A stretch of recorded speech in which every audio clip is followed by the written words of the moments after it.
Hey kiddos, today we are finishing up our discussion of Chapter 9, Language, a Cognitive Universal. Next, later in the week, we'll be moving on to Chapter 10, which is also about language. So this one examines the relationship between language and intelligence. Intelligence is one of my pet concepts that I really like to pick on, but I think we'll get to that in the final week of class. So stay tuned, that rant is coming. I just don't feel this is the time and place. I want some back and forth. I want some discussion in the class with that one. So today we're going to just take for granted that in general intelligence is a thing and that it's being measured correctly, and just sort of go with our assumptions that we probably had about it so far. The relationship between language ability and our general intelligence in other areas used to be assumed to be a positive correlation, meaning that you need to be pretty smart to use language. Look at all those dumb animals that can't use language, right? And that people who use good words are smarter, right? We get this idea that people who are not as intelligent have a harder time expressing themselves with language, and that if somebody expresses themselves fluently, it's a sign that they're intelligent.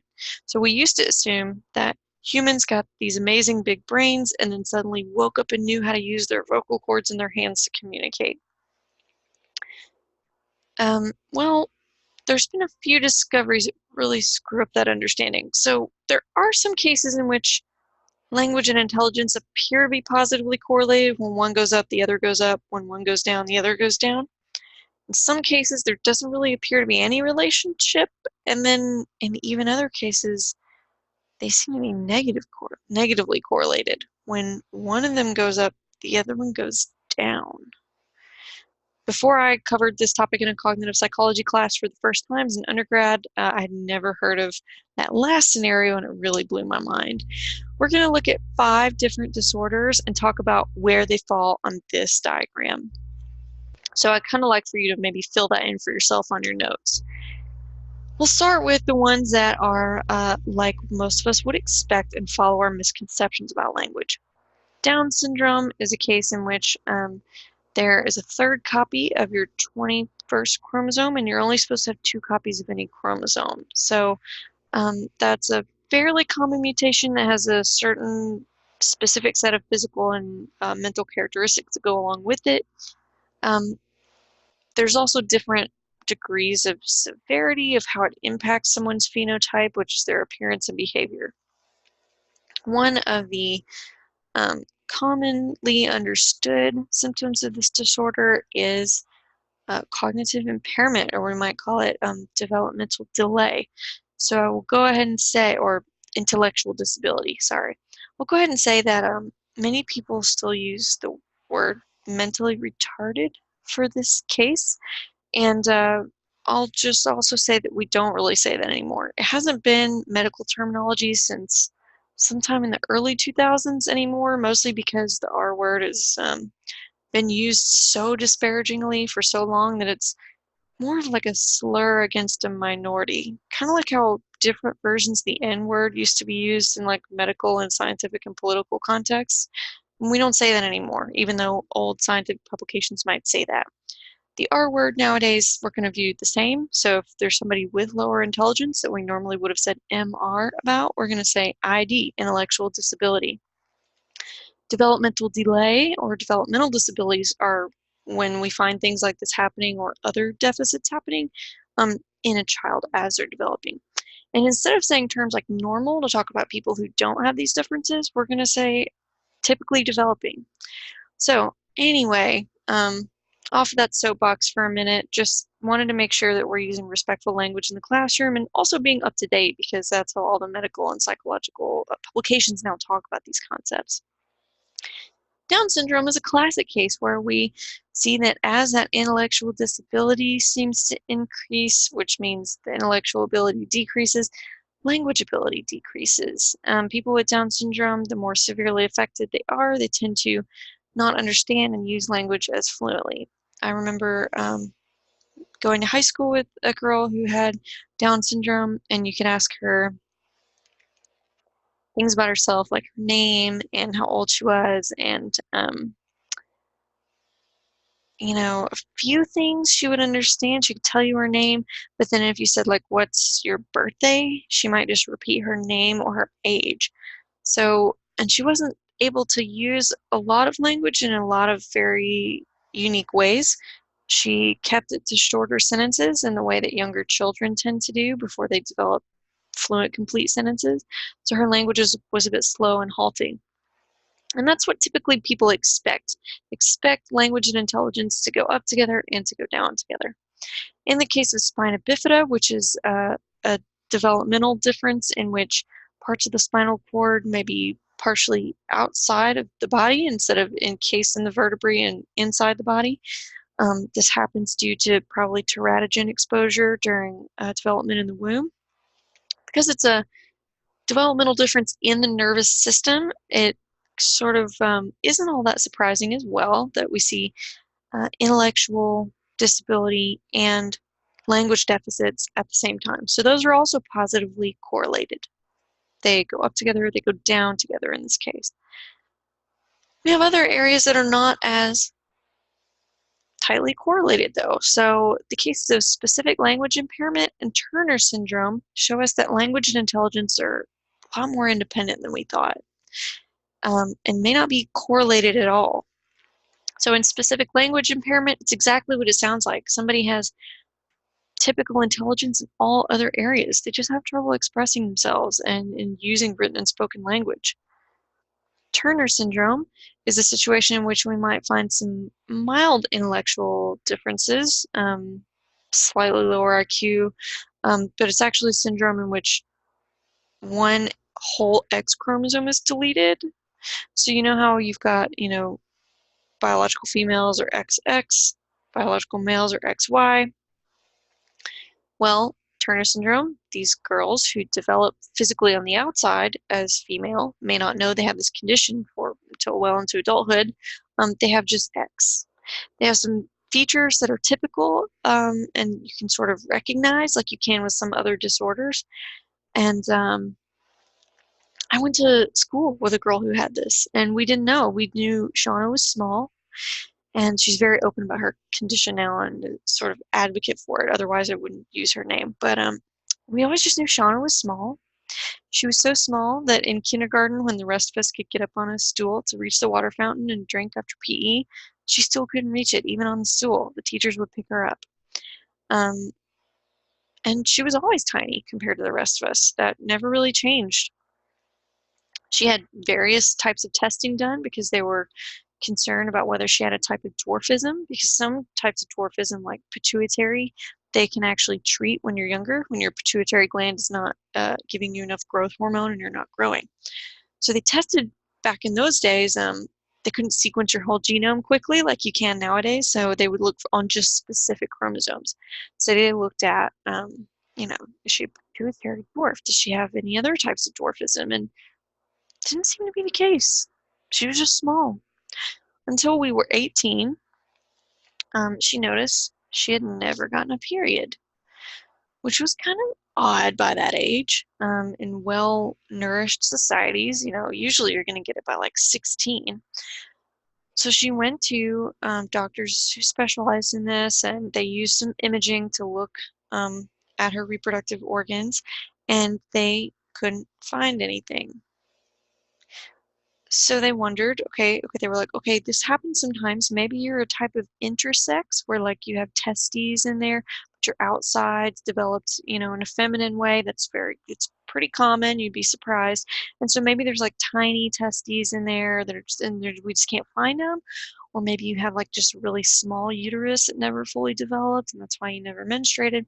Let's look with some other imaging. And there wasn't anything. There still was nothing. So they did genetic testing because now it was easier to sequence for this, and they were looking for specific types of intersex. And turns out she's just an X chromosome. So she doesn't have any sex organs on the inside. That's phenotypical development on the outside. So anyway, in Turner syndrome, this has like varieties of severity like other disorders. Shauna's happens to not be very severe, and she's a really typically functioning person. She also can kick your ass in karate, even though she's still very small. Um, so sometimes these folks have a little bit lower intelligence, but their language ability is completely like up to par, where you would probably not even notice that there's anything different in their intelligence. So they're also in this camp of like not really, language and intelligence aren't really correlated. And then we have the puzzling case of Williams syndrome, in which these are opposite. They are negatively correlated. We have a case of the like much more severe intellectual disability and very high linguistic fluency. Very high, greater than somebody with Down syndrome, with spina bifida, with specific language impairment, with Turner syndrome. They have such linguistic fluency. They also have this kind of social fluency. They'll go up and talk to anybody. They're not scared of anyone. They have they're the only known group of people on the planet who have shown no traces of racism, even implicitly, unconsciously. They're not afraid of anyone for any reason, and they would never imagine that anyone would want to hurt them or anyone else. They also tend to have musical talents, but their visuospatial intelligence is so low compared to average that many of these folks with Williams syndrome can't tie their shoes or tell time. But they can play a lot of music they've heard once by ear, and they speak so fluently without any stops that you might not notice until you try to dig into some deeper topics with them, right? You might not notice that there's any intellectual difference on the surface. They might sound like any other children. Adults, a little more apparent.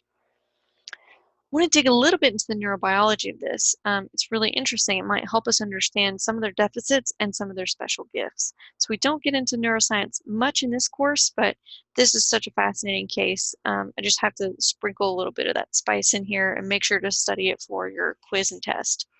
So in Williams syndrome, well, let's talk about typical brain development first. Typical brain development, we like to have a decent amount of space between our neurons, so they can communicate across long distances and make a lot of interesting connections, and that helps contribute to some of our really like higher level cognitive processing and intelligence. In Williams syndrome, the brain is about 15% smaller than average. Does that mean fewer brain cells? No, it doesn't actually. You have the same amount of brain cells crammed into a 15% smaller space. So that's your number one difference. Because of that, your number two difference is that you don't have as much connectivity, meaning these cells are not able to make connections with distant neighbor cells because they're too crowded. They can't form these synapses like they do in the typically developing brain with further away cells.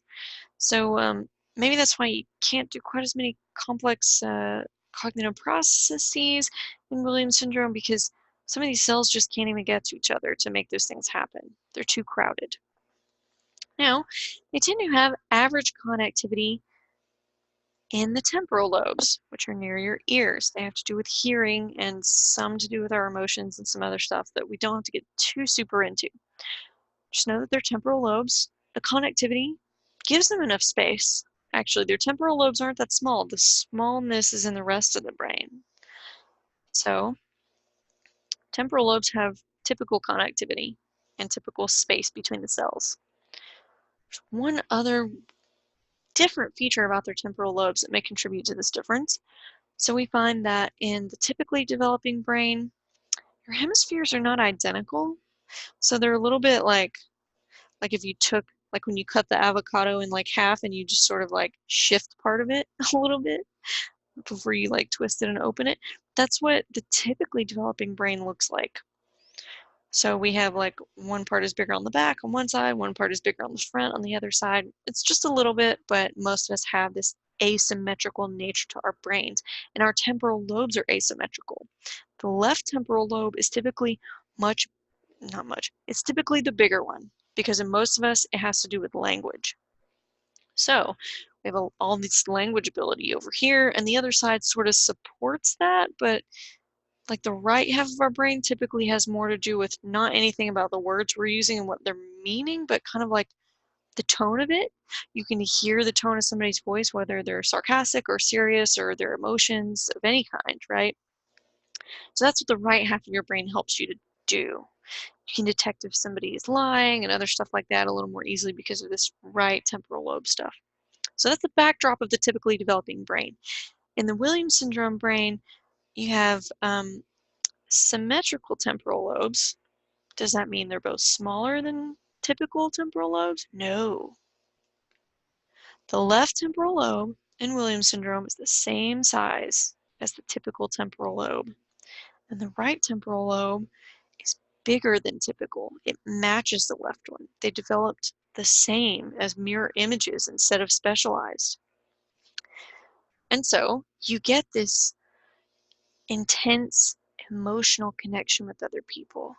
Children with Williams syndrome, when kids are usually little, toddler dictators and they don't care about other people's feelings, even toddlers with Williams syndrome act more concerned when you hurt yourself or pretend to be hurt like researchers do, and they want to help, whereas a typical toddler will go about whatever else they were doing. They have this intense social connection with people, this intense, remember how the right hemisphere typically has to do with the tone of voice, and maybe this has something to do with their intense musical ability because this hemisphere is so much bigger. Um, So remember, typical connectivity in the temporal lobes too. So they have this bigger right temporal lobe, and these cells are spaced out enough to talk to each other well. So that may underlie their special gifts with fluency in language, even if they don't know anything about the topics they're talking about. They can sound for a while like they do, and they don't sound like there's anything a little different about their intelligence. So the case of Williams syndrome showed us, long story short, that not everything is in this middle of um, positively correlated language and intelligence. We found some cases where they're uncorrelated, and in this puzzling case where they are negatively correlated. This also has given us some clues into our human evolutionary history. It may be that we actually were able to talk before we really knew and were very aware and conscious of what we were talking about, um, because we see people for whom that happens now who develop differently than the typical human. So there's some anthropological and evolutionary evidence that maybe we were gesturing and uttering before we were as smart as we are now. And that is where I will leave you with this language chapter before we pick up with our next one, hopefully in class. But if I end up getting picked for the jury, we're going to continue to do these and find some other workarounds and people to come administer your quiz and maybe some Zoom office hours where we can do some review. All right, take care and hope to see you very soon.